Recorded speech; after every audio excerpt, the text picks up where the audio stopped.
তোমাকে পাওয়ার জন্য যা করেছি রে বেঈমান, তার অর্ধেক করলে বোধহয় ভগবানকে পেতাম।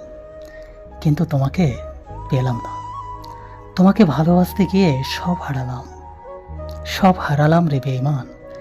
কিন্তু তারপরেও মন পেলাম না। তাই তো জীবনে আর কিছুই নেই চাওয়া পাওয়া। এবার আমি হারিয়ে গেলেই সব গল্পের সমাপ্তি হবে। আমাদের জীবন কারোর জন্য থেমে থাকে না। জীবন তার নিজের গতিতেই চলে। কেউ একজন আপনাকে ছেড়ে চলে গেছে, তাকে যেতে দিন। কেউ একজন আপনাকে অবহেলা করছে, তাকে অবহেলা করতে দিন। যে মানুষটি আপনার নয়, আপনি তাকে জোর করে রাখতে পারবেন না। আপনি হাজার চেষ্টা করলেও তাকে ধরে রাখতে পারবেন না। যখন তাদের জীবনে খারাপ সময় আসে, তখন তারা নিজেকে ভালো রাখার জন্য তারা অতিথি পাখির মতো আশ্রয় খুঁজে চলে যায় অন্যের জীবনে। আমাদের মতো কিছু মানুষ বোকার মতো তাদেরকে আমাদের জীবনে আশ্রয় দেয়।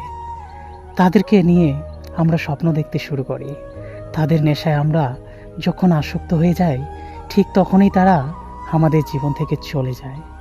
এই মানুষগুলোর জন্যই অযথা আমরা আমাদের জীবনের মূল্যবান সময়গুলো নষ্ট করি, যা নিচ্ছেক বোকামি ছাড়া আর কিছুই না।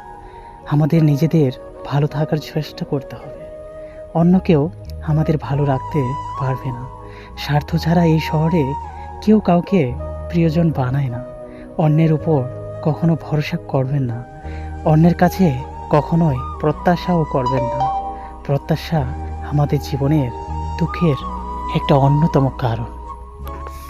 তো এই গাইস, ভিডিও কেমন লাগলো অবশ্যই কমেন্ট করে জানাবে। আর যদি ভালো লাগে থাকে অবশ্যই চ্যানেলটিকে সাবস্ক্রাইব করে ভিডিওতে লাইক করে দেবে।